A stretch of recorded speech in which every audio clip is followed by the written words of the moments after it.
We continue to track our weather alert days. Another cold morning on the way on Thursday. Got those cold weather advisories in place. We'll let you know when those temperatures finally go above freezing and the chance for more snow in Maryland coming up. Baltimore's Inspector General sounding the alarm over who can see her investigations.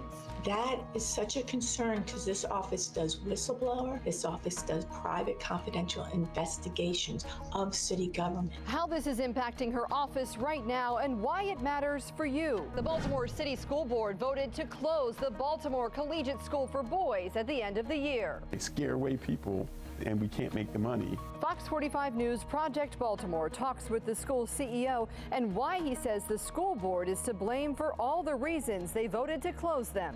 Critics outraged and say Maryland's new proposed legislative map is gerrymandered. We look into how many Republican votes could be drowned out. Live from WBFF in Baltimore, this is Fox 45 News at 10. Breaking tonight, Anne Arundel County Police are investigating a deadly shooting at the Northrop Grumman building in Linthicum off of Aviation Boulevard near BWI. Police say one contracted security guard shot and killed another guard after a verbal dispute. Now, the man died at the scene, we're told. Police say a third security guard helped detain the suspect and turned that person over to police. Investigators say these men are not Northrop Grumman employees, although police didn't provide the name of the contracted security service. We'll follow this story and keep you updated on air and on our Fox 45 News app. Fox 45 News continues to be weather alert tonight as these frigid cold temperatures are here to stay for at least the next few days. The cold leading to water main breaks across the city like the one there on the top left of your screen. Our cameras caught this one on Falls and 41st Street earlier this evening. As long as the freezing temperatures are here, all that snow and ice is going to be here as well. In fact, you're looking at Medfield Heights Elementary School on the top right of your screen. Sidewalks and some side streets around the area still look like this, covered in snow and ice. Good evening, I'm Kai Jackson. And I'm Maxine Stryker. It is those snow-covered sidewalks and side streets that have schools across the state closed or delayed again tomorrow. Here in our area, Carroll, Harford, and Howard County schools will all be closed tomorrow. Baltimore City and Anne Arundel County schools will have virtual learning tomorrow, so will Baltimore County schools. Baltimore County schools will also hold classes virtually, but on a 2-hour delay. You can find a complete list of closures on the Fox 45 News app and on the ticker at the bottom of your screen. While kids Fox 45 News has talked with are happy to have some time off school, not all parents are excited about this. It's way better to sled than go to school. Having school off, that's probably the best trait about the snow. It is a little bit of a stress, I think, for a lot of parents need to kind of get back to work and stuff, but luckily I don't have to be to work quite yet. I head back to work tomorrow, so hopefully, by tomorrow things will be cleared out. Yeah, because these parents have to kind of figure out what they're going to do, work virtually if they can, or figure out how they're going to, mind their kids. Meantime, let's go right to meteorologist Justin Chambers. He is tracking the temperatures for us right now. Yeah, and we were just saying, Justin, I said a whole week of snow days. That's like a dream for a kid. For the parents, not so much. My son's only 5, and he's like, when can I go back to school? I'm like, buddy, this is the best. Get out of the house. I'm tired. Yes. Please, yeah. It is, unfortunately, guys, and probably until, about June or July when we get warm again. I mean, it's not that long, but it is going to be at least the next 3 or 4 days. We've got a cold Wednesday night here. Frigid conditions on your Thursday morning. We do get above freezing next week, but we're still going to be well below average here. We have a cold weather advisory. That's in effect right now, and this goes all the way through tomorrow morning at 11 a.m. And we could have another cold weather advisory for Friday morning just because those temperatures are going to be in that dangerous category. We're 8 degrees right now in Bel Air and Elkton, 15 in Cockeysville and Hunt Valley. We're at 20 degrees near downtown Baltimore, about 16 in Arbutus and Linthicum, and that's not even with some of the wind factored in. We're not talking about a lot of wind, luckily. These are going to be your high temperatures across the Old Line State tomorrow, back into the lower 20s, so not much improvement. We do get the sun tomorrow and a little bit more wind as well. We'll break all that down for you in my full weather authority forecast, including the question on everyone's mind, are we getting more snow for this upcoming weekend? We'll talk about all that in just a bit. All right, Justin, thank you. And you can always have the latest forecast at your fingertips with the Fox 45 Weather Authority app. Scan that code on your screen or search WBFF in your app store to get started. Tonight, we are following calls for transparency from leaders of several city agencies saying the mayor's office has been restricting access to vital information. The City State's Attorney Ivan Bates has been critical of the mayor for weeks over what he calls a lack of information sharing from the mayor's Office of Neighborhood Safety and Engagement. And Inspector General Isabel Cummings says she's no longer has access to sensitive information like tips and complaints from the public. And the information she does receive is heavily redacted. This type of mindset would destroy Inspector General offices everywhere, because our job is to ensure integrity, transparency, and good government. Tonight, we have team coverage as Fox 45's Rebecca Pryor looks into the tension between Ivan Bates and Mayor Scott. We begin with Mackenzie Frost and the renewed concerns from Inspector General Cummings. Baltimore's Inspector General says her office is no longer able to keep tabs on who may be looking at sensitive information amid ongoing investigations that could include tips from the public about potential waste, fraud, and abuse. This comes as Mayor Brandon Scott's office accuses the Inspector General of intentionally misleading the public about what's going on. While the city has been digging out of the biggest winter storm in years, Baltimore's Inspector General finds herself getting iced out. So I'm letting the public know why, when I told them I was going to finish up an investigation, that I can't. Saturday afternoon, amid the city's state of emergency, the Information and Technology Office sent a news release announcing the IG would no longer have access to law department information. In the middle of a snowstorm, I get notified by a reporter about a press release. While City Hall argues there's attorney-client privilege problems with sharing the details, Isabel Cummings disputes that and says it's never been a problem before. There's no privilege. There's no privilege materials because, again, we're one entity. So you can't hide behind the words, attorney-client privilege or anything. Beyond the access issues and receiving requested documents filled with redactions instead of details, I am government. I am part of government. I am the oversight job of government. My job is to ensure, and the citizens have given that to this office. This is about this office. This type of mindset. Cummings says it's been 4 days since her team has had access to monitor who's looking at confidential investigative materials, including documents, interviews, and other data.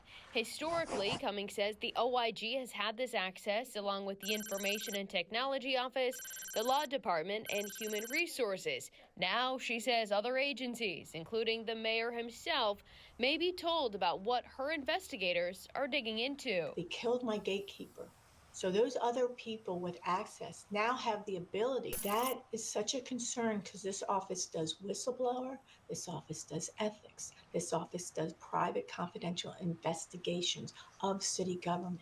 Mayor Scott's team previously told Fox 45 News Cummings should not have unfettered access to law department documents. And the mayor's team claims the OIG's administrative access has not been impacted, adding Cummings is, quote, choosing to conflate two independent issues in an intentional effort to mislead the public. Fox 45 News followed up with Mayor Scott's team Wednesday, again pressing for answers, asking, does the administration not want the OIG to have unfettered access to information to conduct investigations? Why is the OIG receiving redacted information and the law department treating the requests like an MPIA request? We also asked why the administrative access to files has yet to be fixed. What's the point of having an independent OIG if you don't have access to this type of information? That's our problem. That is what we were formed for. We were formed to be the citizens' watchdog. And will the city continue to use these bully tactics to try to hide information from coming out? Taxpayer advocate David Williams says the sudden policy change from Mayor Scott's office threatens the effectiveness of the city's watchdog. Without feeding the information to the Inspector General, There's no way of the citizens of Baltimore City to know what's wrong and what's gone wrong inside the city, inside of City Hall, inside of programs or other things that are happening, especially the expenditure of taxpayer money. While the Office of Inspector General has gotten the support of Baltimore voters, enshrining the independence into the city's charter, what those investigations look like in the future remains uncertain if the watchdog continues to be kept in the dark. As for the questions that we sent to Mayor Brandon Scott's office on Wednesday, we have yet to hear back. In the newsroom, Mackenzie Frost, Fox 45 News. The City State's Attorney Ivan Bates also has been critical of the Mayor's Office of Neighborhood Safety and Engagement, saying Monzi hasn't been forthcoming with sharing information about services provided or offered to people accused of committing crimes. He says Monzi failed to notify crime victims before putting their alleged suspects into the Sidestep program designed to turn young people away from crime. Bates says he understands the value of the program, but he also says his office could get in trouble if victims aren't notified. Fox 45's Rebecca Pryor took concerns from both Bates and Cumming to the Baltimore City Council, asking whether they'll open an investigation. Inside City Hall, a showdown taking shape over transparency concerns within the Mayor's Office of Neighborhood Safety and Engagement. What began as a clash with the City State's Attorney's Office, now growing, drawing criticism from the Public Defender's Office and Inspector General as well. All of them challenging efforts made by Monzi to keep its work behind closed doors. As tensions rise, all eyes now turning to City Hall's elected leaders. Tonight, with calls for transparency mounting. Fox 45 sending questions to all 15 City Council members, asking, do you believe an oversight or investigative hearing should be held on this matter? If not, how can accountability be ensured? And are you concerned about the new restrictions placed on the IG's investigative authority and access? So far, the only written response, Council President Zeke Cohen declining to comment, and Council member Mark Conway, the only one to agree to an interview. I think the job of the Inspector General is incredibly important. It keeps city officials honest. It keeps them accountable. It helps us really stay on top of any issues. And it is concerning for me to see her access blocked from the administration. I think that's something that really, I think, causes more questions than it actually resolves for. So, I think that's something that needs to be addressed as soon as possible. Conway arguing limited oversight has been an ongoing concern for this administration. But while he's quick to call for action, it's unclear if he'll call for a hearing. I haven't come to that decision yet, but that's certainly something I have not ruled out. Can you say, what's barring you from making that decision now? And is there anything that would raise your concerns to the level of needing to call a hearing?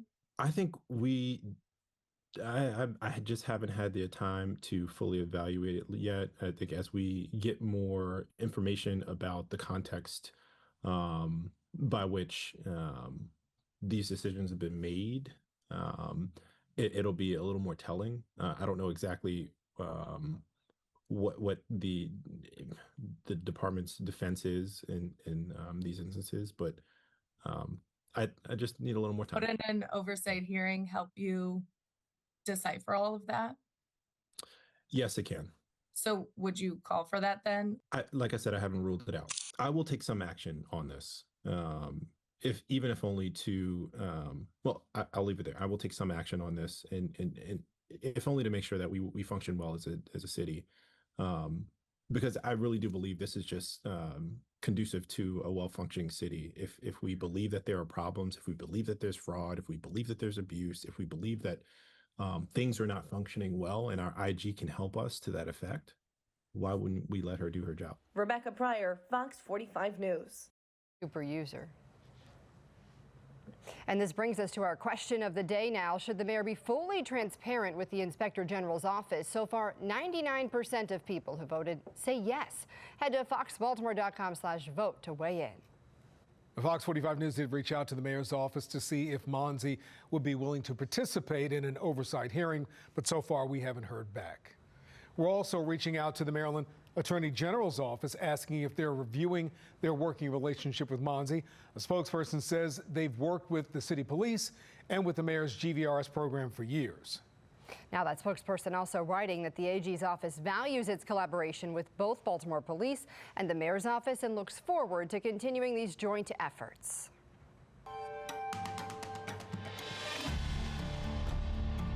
Our Project Baltimore team has also investigated transparency issues surrounding Baltimore City schools. In 2017, our team sued the school system after they refused to release public documents related to claims of grade changing.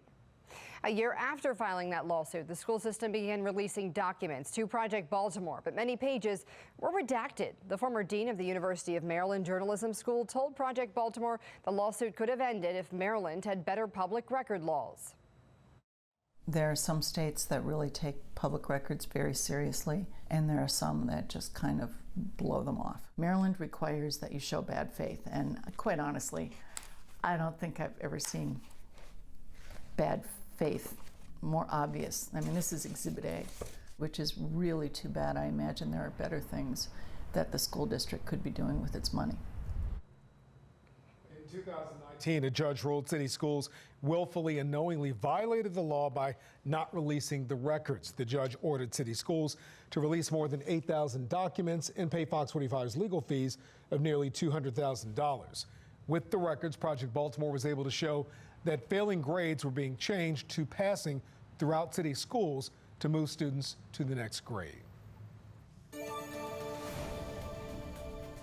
Still ahead on Fox 45 News at 10 o'clock tonight, Maryland Republicans feel their voices are being cut out as the state advances new congressional maps with a reshaped 1st District.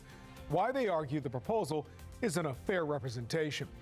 The Howard County Police Union demands an apology after this social media post from a councilwoman mistaking local officers for ICE agents targeting a local elementary school. We'll take a look into the officer safety concerns raised by the union. And the Baltimore Collegiate School for Boys fights back after losing its charter. Why school leaders accuse the school board of not allowing the proper renewal process, ensuring the school wouldn't survive.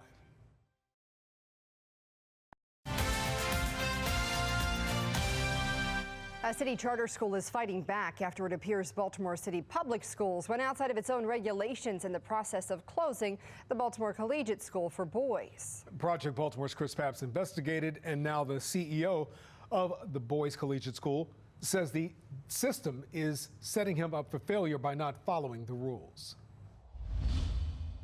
I'll now open the rules for vote. Vice Chair Parker? Yes. January 14th. 2026. And I'm also in favor of the CEO's recommendation. This motion passes. After months of debate, the Baltimore City Board of School Commissioners, with a 6-4 vote, passed a resolution to close at the end of this school year the Baltimore Collegiate School for Boys, Maryland's only all-boys public school. I was devastated when their vote came down against us. Edwin Avent is the school's CEO. We've been up against this before, and it seems like every time that there's an all-male school in this city, they close them. The Baltimore Collegiate School for Boys opened in 2015.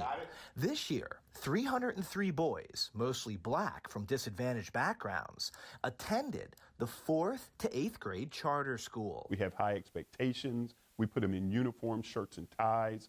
We show them how to carry themselves, and parents really respond to that. But now, Avent says, by the school board voting to shut down Boys Collegiate, hundreds of students will now lose their school of choice. And a Project Baltimore investigation found the way city schools handled Avent's charter review process 3 years ago may have set his school up for failure. I just want to be clear. Avent's concerns begin in early 2023. That year, his school's charter was set to expire. On January 18th of that year, Avent received this email from North Avenue explaining his school will be recommended for non-renewal. Avent was told to inform his staff and families. The following month, however, the school system changed course, and the school board voted to renew the charter for 3 years. That passes. But Avent says the damage had already been done because his families were initially told the school was closing, and many left. What that does to us is it freezes all of our fundraising, right? It freezes all of our enrollment.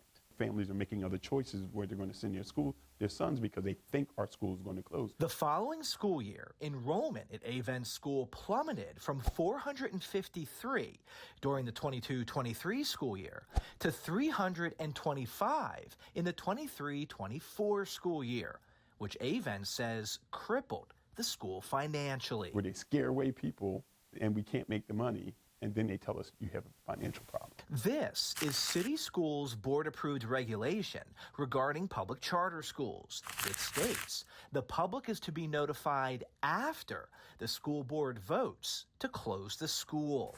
But that process is not what happened to Avent School in 2023 and more recently. On November 12th, 2025, with the school's charter again up for renewal, City School CEO Dr. Sonia Santelises recommended to not renew Boys Collegiate's charter. Her recommendation was made public. But this time, the board voted to shut down Avent School, saying it was not effective in student achievement and financial management. Avent says by making any non-renewal recommendations public before the board votes, the district is handing a financial death sentence to a school. They're not following the regulation, and we can't raise our income. I think it's done on purpose. I don't know. Project Baltimore, Tuesday morning, reached out to Baltimore City Public Schools regarding the process for charter school renewals. We did not receive a response in time for broadcast. Avent tells Fox 45 he does plan to file an appeal of the Baltimore City School Board's decision to the Maryland State Board of Education, where he says he will argue that the regulation was not followed, which made it nearly impossible for his school to survive. We will keep you posted as updates become available. I'm Chris Pabst, and this is Project Baltimore. The Howard County Police Union calls for an apology from a council member who mistook local officers for ICE agents. Why they say it's a serious safety hazard for the department. Maryland Republicans fear their voice in Washington will soon be silenced. What we're learning tonight about redistricting Maryland. And we remain in weather alert mode as we are tracking another cold morning. Cold weather advisory in effect until 11 o'clock on Thursday morning and possibly even Friday morning as well. These are some of the wind chill numbers we're going to feel tomorrow morning. A lot of us will feel like it's below zero again. We'll talk about if we have any relief with our temperatures and the impending snowstorm for parts of Maryland this weekend. It's coming up.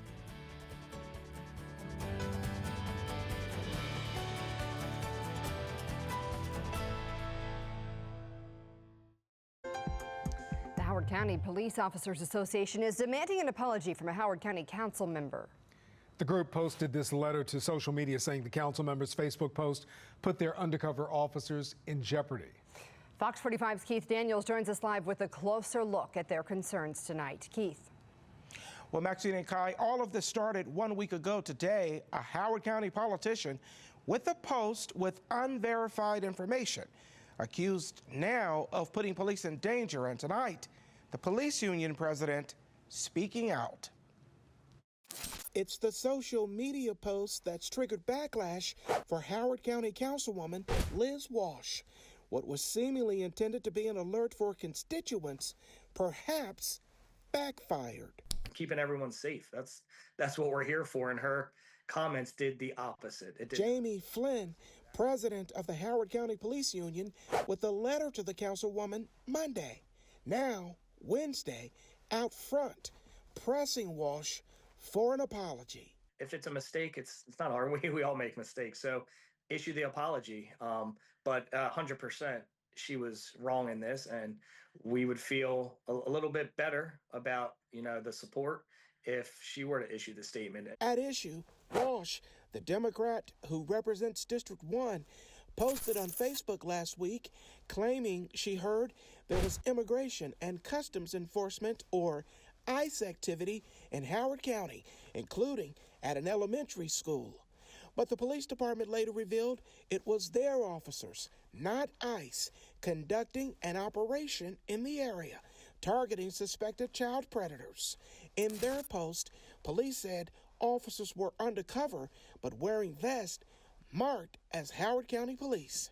Flynn among those who say Walsh's post compromised the investigation. And then the safety of everyone involved in it. So, and we're talking about safety of the police officers, the victims, the suspects, and the community around it. Fox 45 News pressed Walsh on the matter, asked her directly about the impact of her post. So do you feel responsible for potentially putting Howard County law enforcement at risk based on your social media post? No. In the past, I've gotten calls from the chief, not this particular chief, but his predecessor. Wouldn't that put these ICE officers in harm's way? No. How? Given the tensions that we continue to see in communities. The ICE officers are armed. Our citizens are not. And regarding her apology to Flynn, I had no response. Nothing at all. Have not heard from her. If she is a politician that put out wrong information, just say it was inaccurate and have some accountability. So it definitely showing us a lack of accountability. Well, there's no word from Walsh at this hour, and she has not taken down that post from her Facebook page. In the studio, Keith Daniels, Fox 45 News.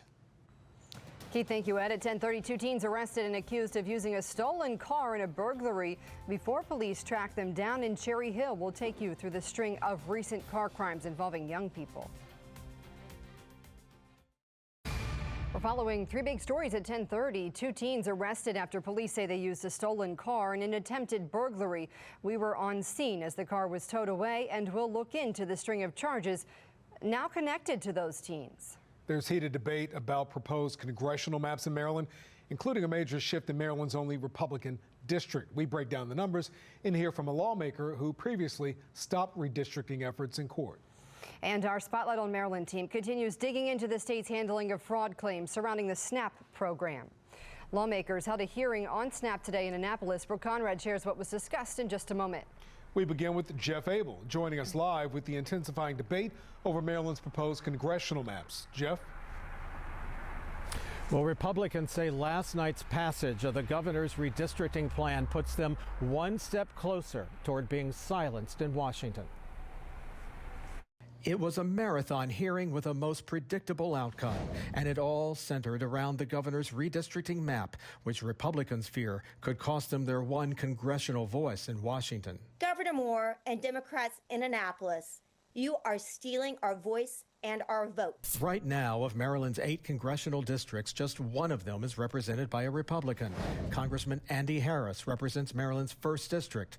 That mostly Republican district includes the Eastern Shore, Cecil County, and parts of Baltimore County. But the governor's new map, which was approved by a House committee on Tuesday, would move an estimated 30,000 Republicans out of District 1. And it would add an estimated 40,000 Democrats to that district by winding its way through the heavily Democratic Anne Arundel and Howard counties. The redistricting would provide Democrats with an estimated 12-point partisan lead. What this map will do is exclude every single Republican from being in Washington, D.C. By gaining an additional seat in Congress, Democrats hope to level the playing field in Washington. It's an important question of what's the value of one vote.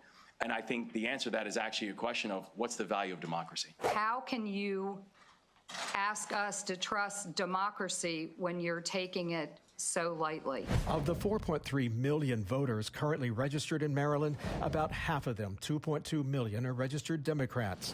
About 1 million voters are registered Republicans. The rest, about 1 million more, are independents and third-party voters. But if the legislature greenlights this new redistricting plan, Democrats would have the controlling majority in all of Maryland's 8 congressional districts. It's a big enough majority Democrat that it would be almost impossible for a Republican to win. 4 years ago, Delegate Kathy Szeliga successfully sued the state when lawmakers made a similar redistricting attempt. She's now bracing for a new fight. Should this very unconstitutional and unfortunate measure pass through both chambers and the governor would sign it with fanfare, we will immediately file a lawsuit. Well, the measure may not get that far while it is sailing through the House. Senate President Bill Ferguson says he will not be bringing it to a vote in the Senate. We're live tonight. Jeff Abel, Fox 45 News.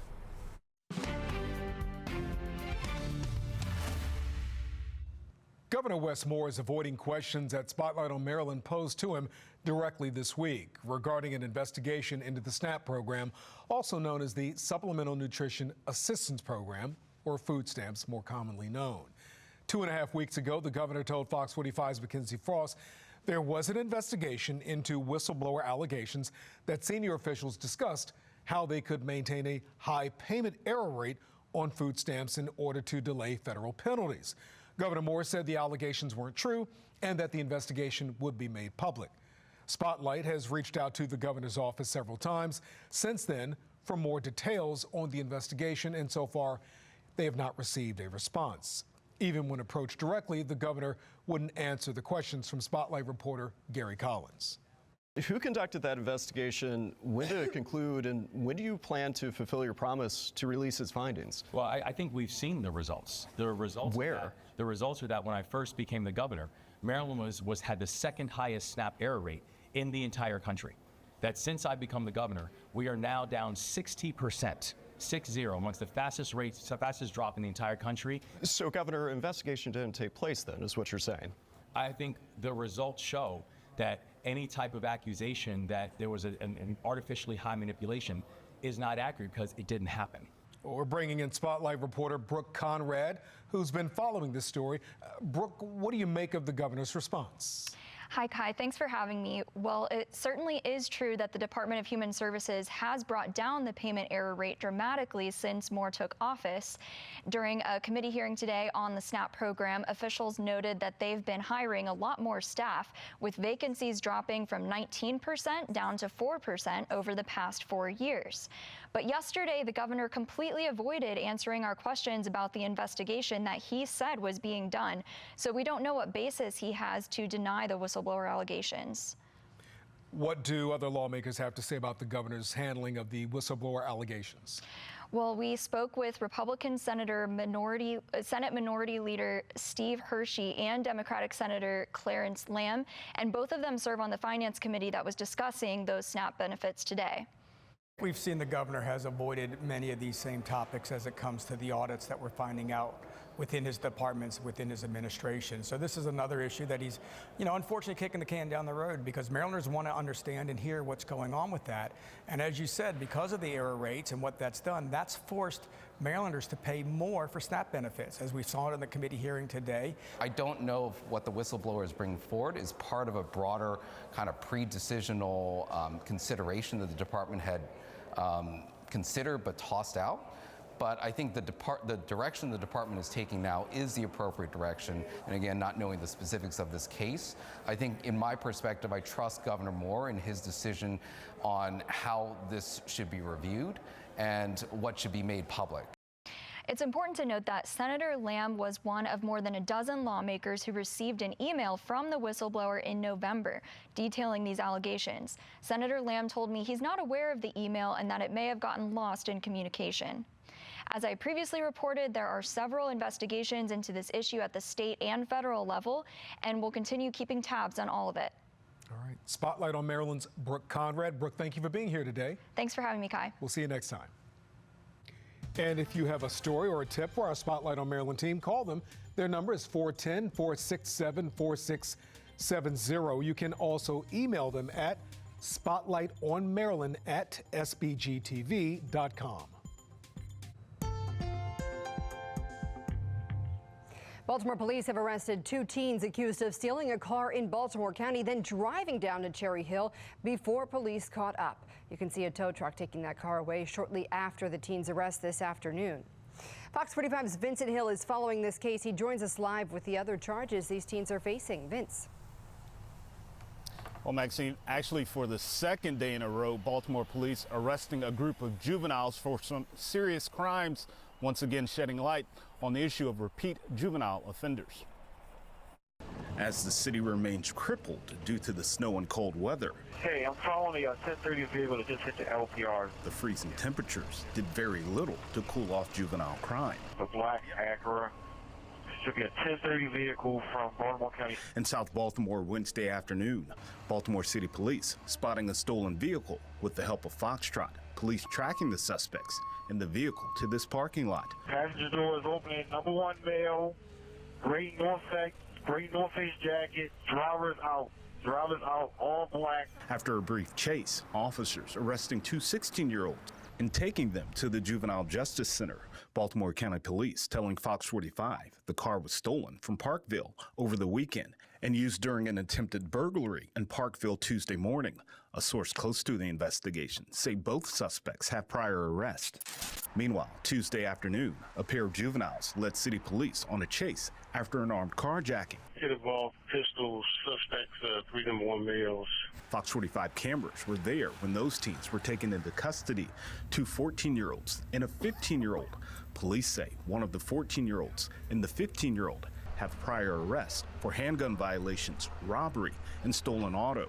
And last week, Baltimore police confirmed one of 3 teens, a 15-year-old, also in a stolen car, has 5 previous arrests, including stolen auto, assault, and robbery. How many other juveniles are doing the same thing? At the time, Brant Fisher with the Southeastern Police District Community Council sounding off on the continued issues at the Department of Juvenile Services. So I'm really curious to see how they handle this situation this go around. And what's being done when it comes to repeat juvenile offenders. When these individuals, if they are released, there need to be more stringent policy and procedure around the ankle monitoring. What does that monitoring status look like? And it's not clear if the teens arrested in today's stolen car were actually on ankle monitors. It's also not clear, because they're juveniles, if they're still in the custody of DJS. For now, we're live in Baltimore. Vincent Hill, Fox 45 News. Immigration smackdown. I'm Christine Frazan with how a top issue for President Trump now has Americans feeling differently.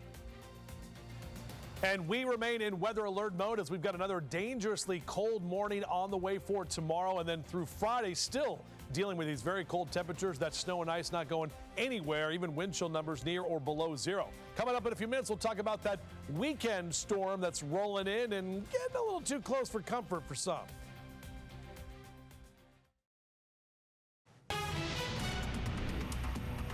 Well, that weather alert sound effect has been around for quite a while, since we've been talking about this storm, and then all of the after effects from the storm with the dangerously cold temperatures that remain in place, the icy roads and sidewalks. We've been talking about that too, how that mound of snow that's in your front yard is just not going anywhere anytime soon. We're going to continue to see the travel impacts through Friday, below freezing until early next week. So the threats for the weather alerts, it's the cold, it's the snow, it's the ice. Now also the wind chill to throw in there. We're going to be breezy tomorrow. In fact, windier than where we were today. Even tomorrow morning, we could have some wind chill numbers that get in that dangerous category, which is why the National Weather Service has another cold weather advisory in effect tonight through Thursday morning. We may need another one for Friday morning. And temperatures right now in the teens and 20s. 12 degrees in Columbia and Laurel, 16 in Arbutus and Linthicum, some single digits for Chestertown, Bel Air at 9 right now. This is our live look here from our Mile 1 Auto Group. It's been a Mile 1 Auto Group camera. It's been a very clear night. We've seen the moon out there and our Towson numbers here. Not much wind. Northwest only about 6 to 10 miles an hour. So that wind chill right about 7 degrees. We made it to 23 today, so that's still 20 degrees below average. It's been as warm as 70 degrees on this day, and it's also been as cold as -3. So we're definitely seeing those cold conditions stick around. This is the future wind chill for tomorrow morning as you're up here 6, 7 o'clock. Could see some below 0 wind chill numbers. And then as we get into the afternoon, more of that wind's going to be with us, so it's going to stay cold throughout the day. But we get a lot of sunshine, and then we'll do it all again on Friday morning. Finally, that Arctic kind of grip that's been on us will back off a little bit as we get into the weekend. So the breezy and cold conditions, temperatures in the 20s tomorrow. What are we talking about with that weekend snow threat? That low is strengthening off the Carolina coast, going to bring some gusty wind and big waves up the East Coast, and the data continues to trend this thing offshore. The newest model runs that we had in earlier tonight show that we are in a very low confidence for any kind of more accumulating snow. Probably good news for all of us. Eastern Shore, however, may be a different story because as you see from a couple of different weather models, the Euro, you always hear about that one. This one puts a few of those snow showers out toward Ocean City and Salisbury into Delaware and the Jersey Shore as well, late Saturday into Sunday, but doesn't really get near the 95 corridor. And then when you look at the American model, similar situation. This is the newest run, and this thing keeps it even further to the south and out toward the east. So we're not really looking at much of anything. Again, more than likely, it's just going to be an East Coast storm and really on the coast. Here's that 7-day forecast. Will be weather alert on Friday as well, but Saturday and Sunday numbers come up a little bit, finally above or near freezing on Monday and then above freezing by next Tuesday. All right, Justin, thank you. Over the past year, President Trump has seen support of his immigration policies plummeting. National correspondent Christine Frizzell looks into the causes and whether a recent strategy shift could make a difference.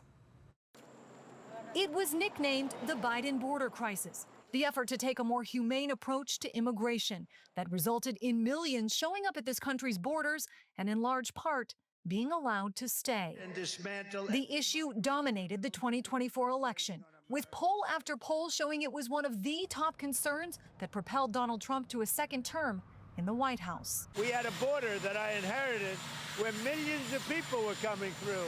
Now we have a border where no one is coming through. Trump touting illegal border crossings in 2025 falling to the lowest levels since 1970, and his aggressive campaign to arrest and deport criminal migrants in the U.S. illegally, which our unscientific online poll shows broad support for. But a New York Times Siena poll released last week shows a large majority of voters, 63%, disapprove of how ICE is handling its job. No more ICE! No more ICE! That includes some big tech CEOs who have largely stood by Trump, like Apple's Tim Cook, calling for de-escalation in an internal memo. One from OpenAI's Sam Altman said, "What's happening with ICE is going too far." Anger has reached a boiling point after 2 American citizens were shot and killed in Minneapolis by federal agents just this month. We should own the issue of border security and immigration, but they have destroyed that for Republicans. Something that got the president elected, they have destroyed it through their incompetence. Senator Tom Tillis and other Republicans blaming Trump advisor Stephen Miller and Homeland Security Secretary Kristi Noem, who Democrats say must go. We will commence impeachment proceedings against Kristi Noem in the absence of her being fired. Also on Capitol Hill, several Democrats say they plan to block one of the 6 spending bills from moving forward. It provides funding for the Department of Homeland Security, which they say needs to make some major changes first. I'm Christine Frizzell reporting. The Ravens will face off against a familiar face next year as the Cleveland Browns officially hire a new head coach. That's coming up in Sports Unlimited. Sports Unlimited is sponsored by your Baltimore area Toyota dealer.